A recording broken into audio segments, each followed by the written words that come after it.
Welcome back. Bulletin में सबसे पहले ब्रेकिंग न्यूज शामिल करें। सुप्रीम कोर्ट ने परवेज मुशर्रफ संगीन गद्दारी केस का फैसला जारी कर दिया है। फैसले में कहा गया है कि परवेज मुशर्रफ 2 मई को पेश न हुए तो उनका दिफा का हक खत्म हो जाएगा। खुसूसी अदालत इस्तगासा को सुनकर फैसला कर दे। जी हां, आपको अहम खबर से आगाह कर रहे हैं। सुप्रीम कोर्ट ने परवेज मुशर्रफ संगीन गद्दारी केस का फैसला जारी कर दिया। फैसले में कहा गया है कि परवेज मुशर्रफ 2 मई को पेश ना हुए तो उनका दिफा का हक खत्म हो जाएगा। खुसूसी अदालत इस्तगासा को सुनकर फैसला कर दे। जी हां, परवेज मुशर्रफ के केस से मुतालिक अहम खबर आपको दी जा रही है। परवेज मुशर्रफ केस की तहकीकात का सिलसिला भी जारी है और अदालत में कार्रवाई भी चल रही है। और परवेज मुशर्रफ को बारहा बुलाया गया पाकिस्तान में, लेकिन वो नहीं आए। वीडियो लिंक के जरिए भी उनका बयान रिकॉर्ड करने की बात हुई, मगर उन्होंने वीडियो लिंक के जरिए भी बयान रिकॉर्ड नहीं कराया। तहरीके इंसाफ के बड़े रहनुमा आमने सामने आ गए। जहांगीर तरीन ने भी शाह महमूद कुरैशी को करारा जवाब दे दिया। कहते हैं वो जहां भी जाते हैं वजीर आजम की मर्जी और ख्वाहिश पर जाते हैं। शाह महमूद कुरैशी समेत कोई भी उनसे पाकिस्तान की खिदमत का हक नहीं छीन सकता। जी हां, आपको अहम खबर से अपडेट किया जा रहा है। जहांगीर तरीन और शाह महमूद कुरैशी आमने सामने आ गए हैं। तहरीके इंसाफ के बड़े रहनुमा जहांगीर तरीन ने भी शाह महमूद कुरैशी को करारा जवाब दिया है। कहते हैं वो जहां भी जाते हैं वजीर आजम की मर्जी और ख्वाहिश पर जाते हैं। शाह महमूद कुरैशी समेत कोई भी उनसे पाकिस्तान की खिदमत का हक नहीं छीन सकता है। उनका मजीद क्या कहना था, जानते हैं मुल्तान में ब्यूरो चीफ इफ्तिखारुल हसन से। जी इफ्तिखारुल हसन, क्या कहना है जहांगीर तरीन का? जी बिल्कुल, शाह महमूद कुरैशी साहब के जो बयान आया है जहांगीर तरीन के हवाले से, उस पर जहांगीर खान तरीन ने अपना रद्द-ए-अमल देते हुए कहा है कि सियासी हवाले से मैं सिर्फ वजीर आजम इमरान खान को जवाब दे हूँ, इसके अलावा मैं किसी को जवाब दे नहीं और अवामी खिदमत का जो सिलसिला है वो जारी रखूंगा। शाह महमूद समेत मैं किसी को जवाब दे नहीं।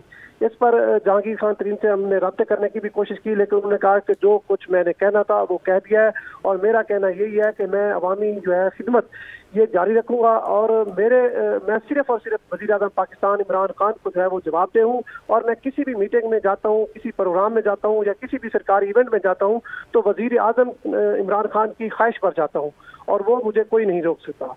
इस हवाले से हमने कोशिश की कि उनसे बात की जाए, लेकिन जहांगीर खान तरीन ने कहा कि मजीद मैं बात नहीं करूंगा। यही बात है जो मैंने कर दिया कि इमरान खान के अलावा मैं शाह महमूद कुरैशी समेत किसी को जवाब दे नहीं।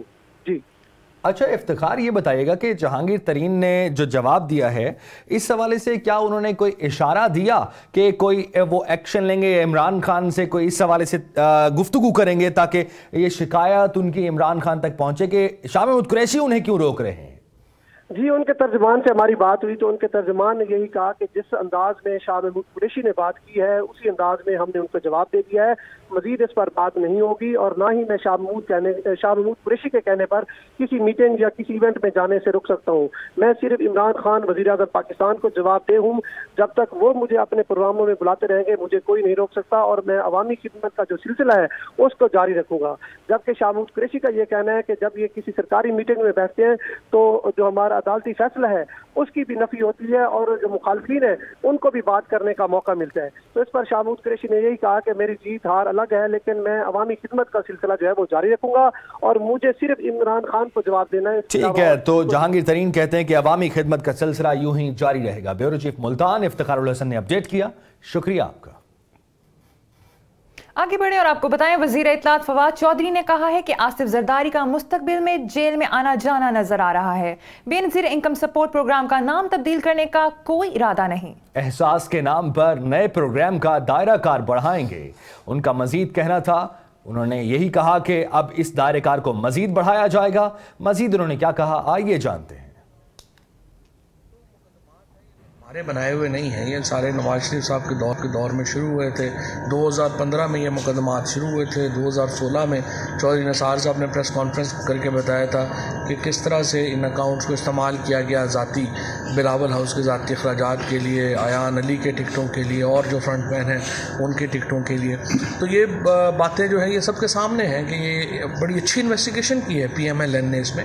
हमें उम्मीद तो यही है कि PMLN ने इन मुकदमात को आगे बढ़ाने के लिए हमायत करेगी नैब की, क्योंकि शुरू जो उन्होंने किया था।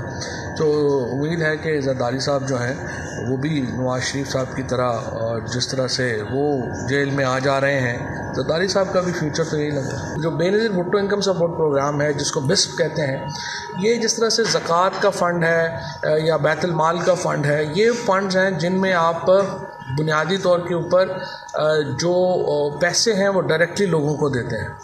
अब हम एक नया प्रोग्राम हमने लॉन्च किया जिसका नाम है एहसास। एहसास और कफालत अब बड़े होंगे प्रोग्राम, उनके नीचे बिस्प भी चलेगा, ज़कात फ़ंड भी चलेगा, बैतुल माल भी चलेगा। मुस्लिम लीग नून के सदर और अपोजिशन लीडर शहबाज शरीफ ने चीफ इलेक्शन कमिश्नर की तकर्री पर मुशावरत के लिए लाहौर में इजलास बुला लिया। चीफ इलेक्शन कमिश्नर की तकर्री के लिए बनाई जाने वाली पार्लिमानी कमेटी के इजलास में पीपल्स पार्टी के सीनियर रहनुमा सैयद खुर्शीद शाह, MMA के मौलाना असदुर रहमान को शिरकत की दावत दी गई थी। पीपल्स पार्टी के ज़राए का कहना है कि इस इजलास में सैयद खुर्शीद शाह शरीक नहीं होंगे।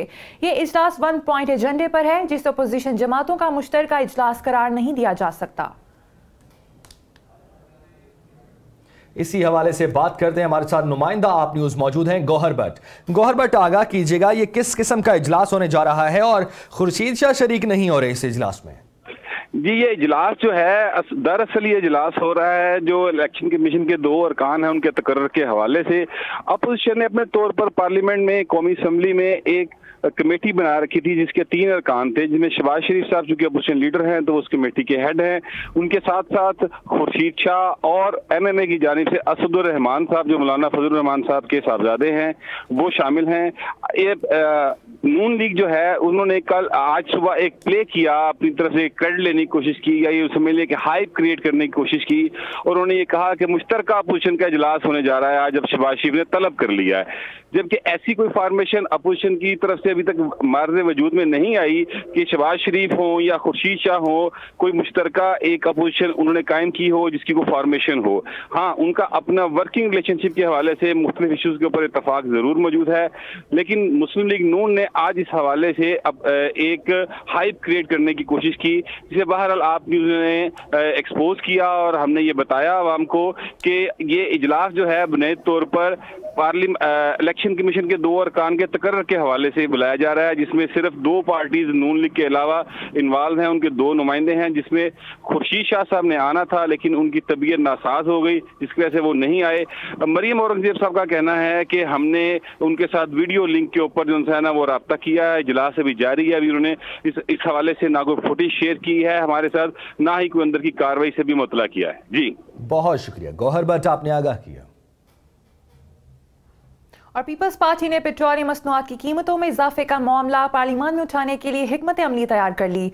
नैयर बुखारी कहते हैं अवाम दुश्मन पॉलिसियों की हर फॉरम पर मुखालफत करेंगे। पेट्रोलियम मसनूआत की कीमतों में इजाफे पर पीपल्स पार्टी के रहनुमा नैयर बुखारी ने सख्त रद्द-ए-अमल का इजहार किया। उनका कहना था कि कीमतों में हालिया इजाफा किसी तौर पर कबूल नहीं करेंगे। मामले को पार्लियामान में उठाने के लिए हिकमत अमली तैयार कर ली गई है। पीपल्स पार्टी हुकूमत की अवाम दुश्मन किसी भी पॉलिसी की मुखालफत करेगी। पेट्रोलियम मसनूआत की कीमतों में इजाफे को कराची वालों ने महंगाई का बम करार दिया है। शहरियों का कहना है पेट्रोल महंगा होने से उनकी कमर पर मजीद बोझ पड़ेगा, महंगाई का जिन बेकाबू हो जाएगा। 100 रुपये का डलवाते थे, अब हमें 150 रुपये का डलवाना पड़ रहा है। पेट्रोल के रेट कम किए जाएं, लिहाजा हम जैसे गरीब आवाम का ख्याल किया जाए। अगर हमारा ख्याल आप नहीं करेंगे तो फिर कौन करेगा, हम किसका दरवाज़ा बजाएं? गरीब लोग मारे जा रहे हैं, इतनी महंगाई हो गई है, एक पेट्रोल बढ़ेगा और 10 चीज़ें और बढ़ेंगी इसके साथ तमाम, ठीक है ना, तो गरीब लोग कहाँ जाएंगे? गरीबों पे ये जो बम गिराए जा रहे हैं ये किस काम के हैं? गवर्नमेंट को तो इतना पैसा मिल चुका है, ये महंगाई करके इन्होंने बड़ा जुल्म करा है। लाहौर के शहरियों ने पेट्रोलियम मसनूआत की कीमतों में इजाफा मुस्तरद कर दिया। सार्फिन कहते हैं पेट्रोल के निर्ख बढ़ाने से महंगाई की नई लहर आएगी। उन्होंने हालिया इजाफा वापस लेने का मुतालबा किया है। आगे पेट्रोल बहुत महंगा था और पेट्रोल इन्होंने महंगा कर दिया गवर्नमेंट ने। मैं कहा मैं थोड़ा पेट्रोल सस्ता करें। लूट मार में चाहिए, पहले सही था, अब बस तब्दीली तो फिर आवाम ने भुगतनी है। ऐसी महंगाई है कि बंदे का जीना ऊपर हो गया है, तो पेट्रोल और महंगा करता है। इंशाअल्लाह ताला इमरान खान जो भी करता पिया ना वो आने वाले वक्त भी बेहतर होएगा। कीमतें बढ़ती जा रही हैं और सैलरी हमारी जो वहाँ की वहीं है। पेट्रोलियम मसनूआत की कीमतों में इजाफा होने के बाद अवाम भी सरापा एहतजाज हैं और दूसरी जानिब गुड ट्रांसपोर्टर्स ने भी एहतजाज की कॉल देने की धमकी दे दी है कि पेट्रोलियम मसनूआत की कीमतों में कमी की जाए क्योंकि उन्हें इससे खासा नुकसान होने का अंदेशा है। आपको यह भी बताते चलें कि हुकूमत ने 6 रुपये पेट्रोलियम मसनूआत की कीमतों में इजाफा, जिसमें पेट्रोल, मिट्टी का तेल और डीजल भी है। इसी हवाले से भी आपको मजीद अपडेट करते रहेंगे। खबर शामिल करें कराची से। कराची में 9वीं और 10वीं जमातों के सालाना इम्तिहानात का आगाज हो गया है। 365 इम्तिहानी मराकज़ में 3,63,000 तलबा और तालिबात इम्तिहानात में हिस्सा ले रहे हैं। सूबाई वजीर तालीम और चेयरमैन मैट्रिक बोर्ड के हंगामी दौरे भी नकल माफिया को नहीं रोक सके। कई तलबा अपने इम्तिहानी मराकज़ ढूंढते रहे तो कई तालिबात ने पर्चा ताखीर से शुरू होने का शिकवा किया। तनवीर बहलीम की रिपोर्ट।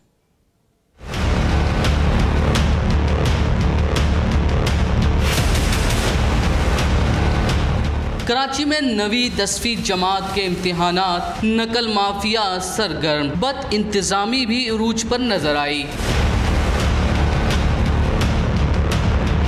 सूबाई वजीर तालीम सरदार शाह और चेयरमैन मैट्रिक बोर्ड ने भी इम्तिहानी मराकिज़ का हंगामी दौरा किया। आज यहाँ पे हम खड़े हैं, हेडमास्टर नहीं आया यहाँ का, ना डायरेक्टर उसने बताया है, ना मेडिकल लीव है। अगर मेडिकल का कोई मसला भी है, सेहत ठीक नहीं है, तो कम से कम एप्लीकेशन तो भेज सकता है, leave application.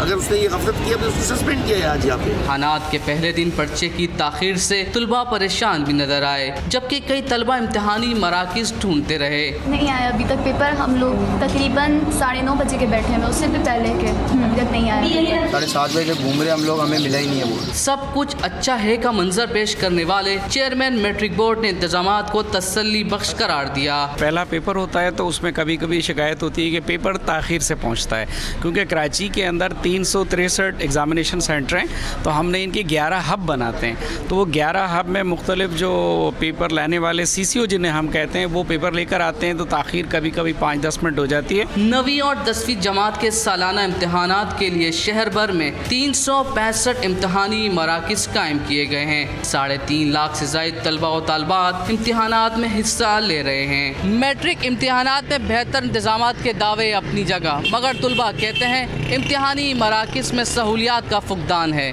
Cameraman Imran Sheikh के साथ तनवीर बहलीम, आप न्यूज़ कराची। आप न्यूज़ से फिलहाल इतना ही। मजीद खबरों और तफसीलात के लिए देखते रहिए आप न्यूज़।